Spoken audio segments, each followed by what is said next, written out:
Hello, my name is Jo, and today we are going to talk about my e-reader journey and my little tiny collection of e-readers. So 2023 was actually the first year that I really started reading digitally at all. Not that I was opposed to e-readers, I just never had one in my life. So there were a couple things that kind of made me curious about it. One was obviously the immediate availability, ebooks available at the push of a button, particularly as it relates to reading non-English books. So I read a lot of books in Spanish and also trying to learn other languages as well. So I was gonna go broke trying to physically buy all the Spanish books that I wanted to read. So at the beginning of 2023, I started reading on this older iPad mini. I don't know what generation it is, but this is a dedicated reading tablet for me. I don't have social media or YouTube or anything installed on this. It is solely apps for reading.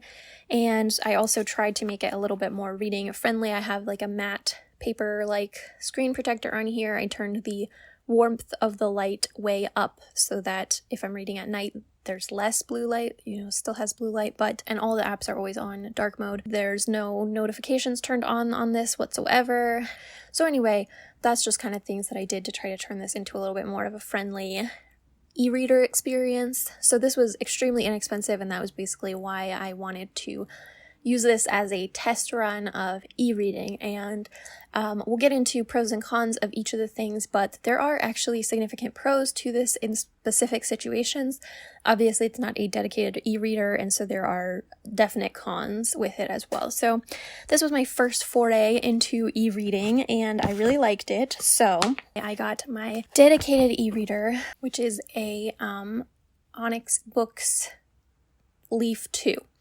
And I do have a video unboxing this and kind of talking about it, first impressions. But this is a little bit of a non-traditional choice as well, and it is an e-ink tablet. So this is an Android-based tablet. You can download anything that's on the Google Play Store onto here. Again, obviously I don't want distracting things on this, so I have solely e-reading things on this as well. Kindle, Libby, Storytel, Kobo. I don't use Scribd anymore, but I have it on there. So this I got in May, I think, of 2023, and I love this. There are, again, pros and cons, which we will get into, but really enjoyed this, and I could have solely used that forever for sure. But very kindly, I got a kobo for Christmas, and so I was very excited about this. I did really want this, but it was not something I was ever gonna get for myself because, again, I have a perfectly functional e-reader that I will continue using until it is dead. I've had this for about 2 weeks now, and I've already read 3 books on it, and so yeah, really enjoy this. So yeah, we will talk about these specific ones as well. But so that is my setup, and I do use all 3 of these still. So before we get into all the pros and cons specifically, I'll just have my little why not Kindle discussion. So I was never really seriously considering getting a Kindle. I stopped using Amazon almost completely in 2022, even aside from all of their labor rights violations and everything, which just generally makes them an absolutely terrible company. They also have such a monopoly in the book space, and I really just don't want to participate in that. I had vaguely considered maybe getting a used Kindle and then just loading my own books onto it and using it for Libby and everything. But, I am going to want to purchase books at times. That's not the end of the world. I do still occasionally buy Kindle books if it's Kindle exclusive. That was part of the reason why I wanted, an unlocked device so that I could do that. But when I have any alternative, I'm generally not going to use it. So all that to say, obviously Kobo is owned by Rakuten, which is also a huge company with, I'm sure, plenty of its own issues. But one of the things that I did really like about Kobo is that you can make your account tied to a bookstore, similar to how Libro FM works. When I made my Kobo account, I was looking into this, and none of my local bookstores participate in this, so I just found one online that I had heard of, in the book community, and the one that I specifically use was Octavia Books. I will have it linked below, but my Kobo account now says welcome Octavia Books customers or whatever. So a portion of the sales of all of the, books and audiobooks and stuff that I buy through Kobo should be going to benefit that bookstore. I have no idea how big of a portion. I'm sure it's not very big, but they seem to think it's worthwhile since they're still participating in the program. So I like that aspect of it. Back to this specific Kobo. So most of the things that I'm going to talk about will be true for any Kobo, but this specific model is the Kobo Clara 2E. It does have recycled plastic as the body of the device, which is nice. Looks wise, obviously this looks the most similar to a Kindle Basic. It is the same size as a Kindle Basic, the 6-inch screen, and it does have the bevel, so it has the recessed screen, which I actually kind of like because you don't have to be as worried about scratches because it does have this lip. Otherwise though, features and price wise, this is the most similar to Paperwhite, but it does actually have some advantages over Paperwhite. So this is waterproof or water resistant like the Paperwhite. It has the warm light, it has dark mode. So pros of this, again, you can set up your account to hopefully benefit a bookstore. There is a direct connection between Kobo devices and Overdrive. So if you have a library that uses Overdrive or Libby, that does not work with Kindle anywhere except the US. So in the US, you can send your ebooks from Libby to Kindle. There's no direct connection, but you can send the books there, and that works really well. I was doing that when I was using this. I would send, because the Kindle app reading experience is better than the Libby app reading experience, so I would send the books to Kindle and then read them on the Kindle app on here, which works great. But if you're outside the US, you can't do that at all, and this connection is better. So if you go to the Discover tab on here, and then you press Overdrive, once you've logged in with your library, you can directly browse your library from here.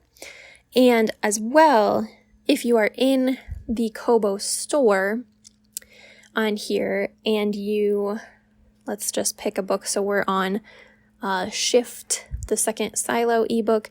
If you press the little 3 dots, if that book is available through your library, you can actually just reserve it or borrow it directly from that page.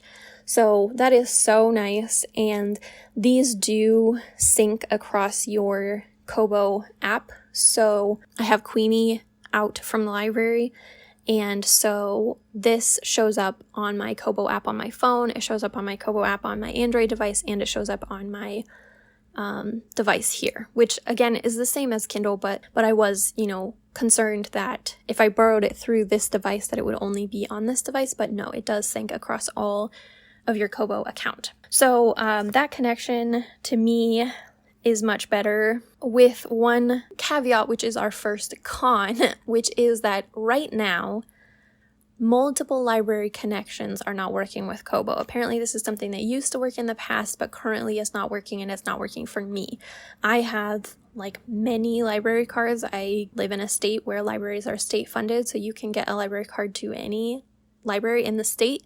And so I have 6 or 7 libraries on my Libby account, but I can only hook one of them to this device at a time. You can sign in and sign out anytime you want, but you can only have one linked at a time, which is really annoying, but not a deal breaker for me, but I know that it is for some people. Hopefully they will get that fixed. And I think it's still working for some people, but if you're trying to link them right now, it doesn't seem to be working. Another pro of this is that it doesn't have ads ever. Like the Kindle, you have to pay extra to not have the ads, or you have to request that they take the ads off. There's no ads option. There's never any ads. So you automatically just have your book title on the front, or you can do a custom title, or not title, a custom sleep cover. It also comes automatically with more storage, I think. The auto option is 16 gigs, and the Paperwhite, I think it's 8, but you're probably not going to need 16 unless you're doing audiobooks. So there is a Kindle Unlimited thing and an Audible thing through the Kobo platform. I personally think that Kobo is by far the most comparable Amazon book purchasing platform. They have the best catalog the most comparable catalog to Amazon that I have found, and they have the best like membership options. So Kobo Plus is actually cheaper than Kindle Unlimited, and it has more options. So like you can either do just ebooks for like $8 or something like that, or you can do ebooks and audiobooks for $10. And this is only available in certain countries, by the way. This is not going to have, the same things as Kindle Unlimited, because Kindle Unlimited, most authors on there are on Amazon exclusive agreements. So if you have like a really hyped book in the Kindle girly community, it's probably not going to be on Kobo Plus because Amazon made it that way. That's not a con to me of Kobo, that is a con of Kindle. But if you want to read those books, you're not going to be able to get them on your Kobo. But there are still a lot of really good books on Kobo Plus. I've done a month of it, and I will probably do a month again. I try to save books to my wish list that I want to read that are on there, so that then I can just probably do it all in one thing and then pause it again. I also have the Audible comparable subscription, so it is $10 a month for one audiobook credit, and that is for any audiobook in the catalog, so not just the Kobo Plus ones, any audiobook. And so that is, again, cheaper, quite a bit cheaper than Audible. And so I think I have like 4 credits available because I've only bought a couple. And so I've paused that subscription, but I really, really like that subscription. I think that it is quite a decent deal. I use it for audiobooks that I can't get through anything else, but I really want to listen to. As far as the catalog, a huge pro for me that may not matter at all for other people is that the Kobo store is the same store for all countries. So you can change your address and get access to the Kobo store in other countries, whereas for Amazon, you have to make a new account.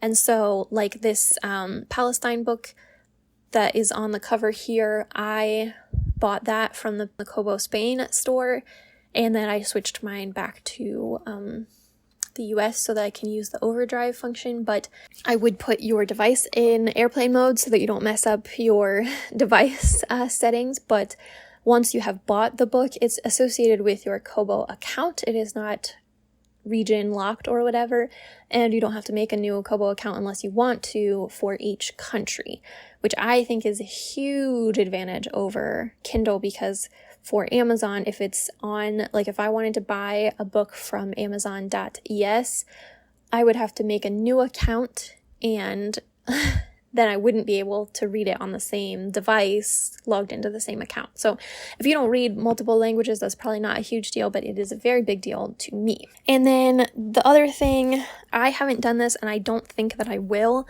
but you can kind of jailbreak your Kobo and use something called co-reader and a whole bunch of other things that let you way more customize the interface, customize the dictionaries, customize everything about the Kobo experience. I personally don't feel the need to do that, largely because I have this, but I may at some point. The biggest con to me for this is the side-loading books experience. It is not as smooth as it is for Kindle. Kindle has the send to Kindle option, so you just drag and drop files and it wirelessly sends it. This does not have that kind of option. You have to plug it in to the computer to drag and drop books over if you bought them elsewhere or downloaded them elsewhere. You might be able to wirelessly send it, and I don't mind the dragging and dropping at all. That is not a big deal to me. Obviously, the wireless transfer is super handy, but it doesn't ultimately matter to me. What does matter a little bit is that your side-loaded books do not sync across devices. So, like I mentioned, the overdrive books do, the books that you've purchased on Kobo do, but if you buy an EPUB elsewhere and then drag and drop it onto your Kobo, your progress on that book does not sync across devices. So like my Kobo app on here would not see that I have that book at all. My app on my phone would not recognize that book at all. It would be like it was never even there. It only exists on this device, which is absolutely not a deal breaker to me whatsoever, but it would be nice. The reason that Amazon can do that is that every Amazon account gets a little slice of cloud free for its own purpose. So they just keep your book there in that little cloud, and then your app is, communicating with that. Kobo doesn't probably have the budget to do that, which is totally fair. I really hope, again, that they do bring that feature out at some point, but I kind of doubt that they ever will, and that's okay with me, but it may not be okay with you. So another thing that is not ideal is that Kobo does not have a translation feature. So Kindle devices, if you are connected to the internet, can translate in the same way that you define words. So if you just hold down on the word, Kobo and Kindle will define the word for you, and you can put dictionaries in that say go from Spanish to English, but there's no real-time translation happening on a Kobo. You can search Google for a phrase, so in that way sometimes that will bring up a translation, but there is no, like there is on your phone or on iPad or Kindle, there's no translate button. Again, I think that's something you can maybe do with co-reader, but I just tend to, for other reasons that will be discussed later, not read books that I am a beginner in a language in on this. So that is the rundown of my Kobo device. I will obviously have videos on here of what the experience of using it is like. I love this. It is so seamless, so easy, so nice. The battery life is crazy. I've read 3 full books on it and parts of several others, and it is at 24%, and the only time I've charged it has been coincidental partial chargings when I've plugged it into drag and drop files to it. So with reading, for probably, 20 some hours. There are also very comparable accessories, not as many obviously, but if it's important to you to do the Kindle girly aesthetic with the clear case and everything, I would have loved to do that. I just want something to protect the screen when it's in my bag, more than just like a pouch. So yeah, that's why I got the full case. But if you want the clear case and do the stickers thing, they have it for these. So can't say enough good things about it. I think that Kobo is a solid contender against Amazon. Highly recommend. Moving on to books. Obviously, my number one pro for this is the independence. You are not tied down to any ecosystem. You can do Kobo, Kindle, Nook. You can do the built-in e-reader, which it has its own software so that you can bring in EPUBs or whatever other things and read it directly on here. You can download third-party book apps. I can read my Storytel books on here. You can read your Scribd books on here. If you have a library that uses Hoopla, or I think BorrowBox or something is another one, whatever you want to read on, you can read it here. And that is the number one pro, and the reason that I bought it, and the reason that I will continue using it until the day it bricks. There's also endless customization of this. Obviously, within the apps themselves, there's limited customization because you are limited by the app. But as far as the system and how it works, you can control the refresh rate of the e-ink screen, so how often it is refreshing and making the picture look nice.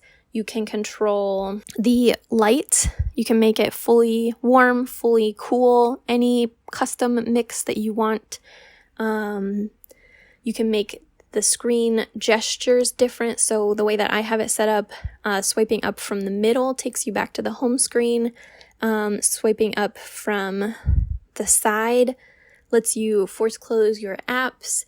And then swiping up from this side refreshes the screen. So many more customization options than I personally will ever need. I know that I mentioned the cover being on the screen, and like I said, with the customization of this, you can do that if you want on this. I just like their options for the screen, but you can make it your own screen, you can make it the book cover, you can do whatever the hell you want.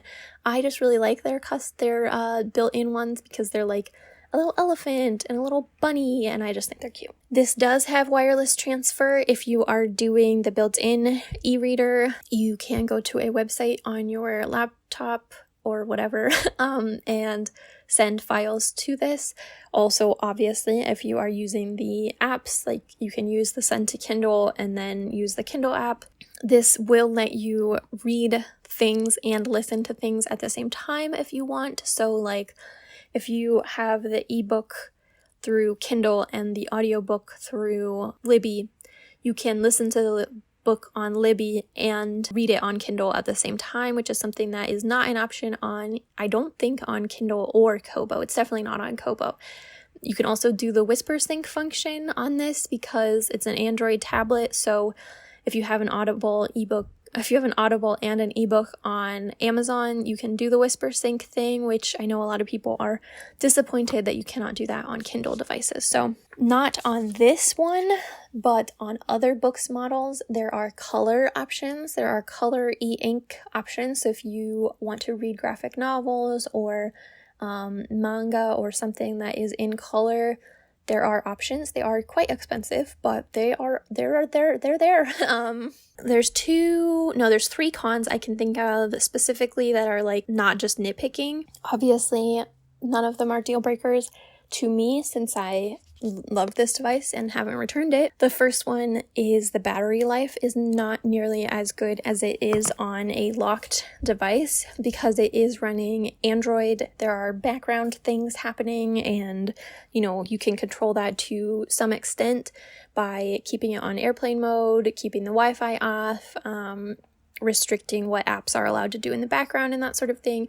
But you're never going to get the same battery life out of this as you do a Kobo or a Kindle. Anecdotally, what I have seen is that if I'm reading on this for a couple hours every day, I get about a week or a week and a half out of it. If it powers off, obviously the battery holds for a long time, and the sleep, it does drain the battery a little bit on sleep, but not too much.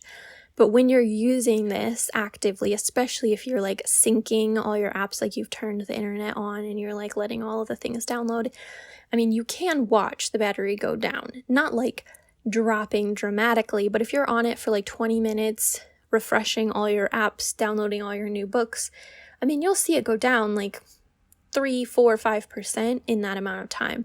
If you're just reading, it's not that dramatic, but yeah, I would say again, a week, maybe, 2 weeks if you're only reading, a little bit every day. Definitely significantly less battery life than the other options, but way more than like your phone or anything like that. Mine specifically is a bit slow. They just redid this device. I think it's discontinued now, so this one is a little bit slower than the update to this device from what I've seen in videos. So the update to this device is called Page, and I think it's quite a bit faster, and it's like $50 more expensive or something like that. The third con is that these are more expensive. I guess it depends on what you're comparing it to.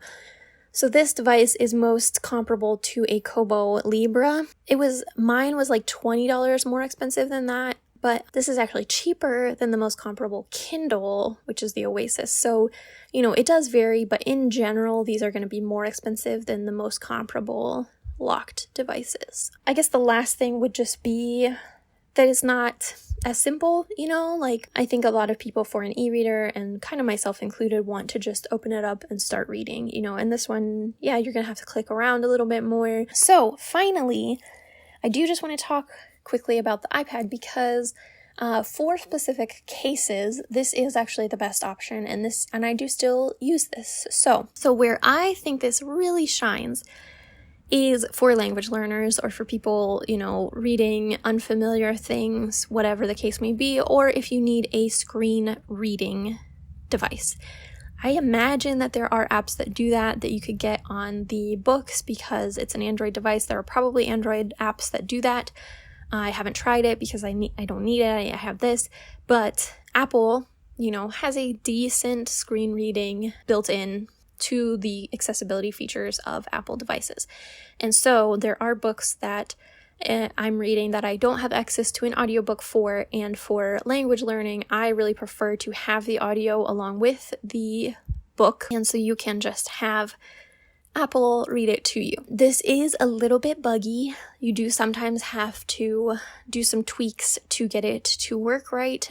Typically, for me, that has involved changing my device to whatever language I want to read it in, because so a lot of times if it can't immediately detect what language it is in, it just tries to read it to you in the system language. So you just have to change the system language of your device temporarily or permanently into that language, and then it reads that to you. So there are actually options for the voices. Most of the languages have multiple options, and then also just the speed makes a big difference when you're reading in a language where you have to look a lot of things up.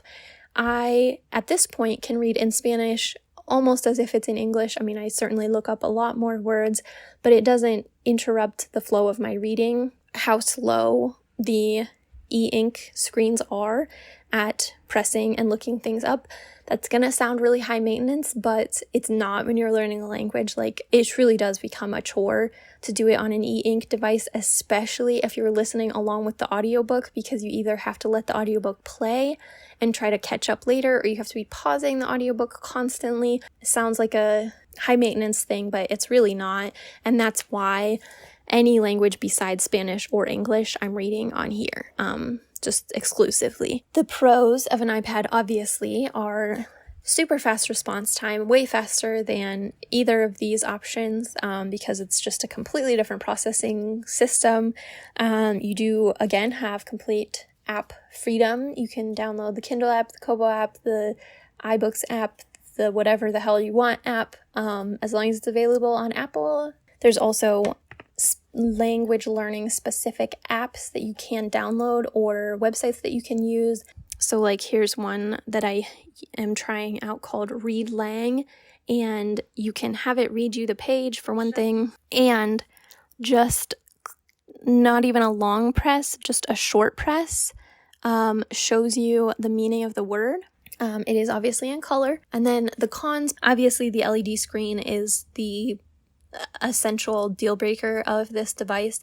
That's obviously the big con of this and why I did end up getting something else. Another con is the battery life. Obviously, if you have it shut down to mostly only read on it, you can have it on airplane mode, you can do things to help preserve the battery life, but it's not going to have great battery life no matter what.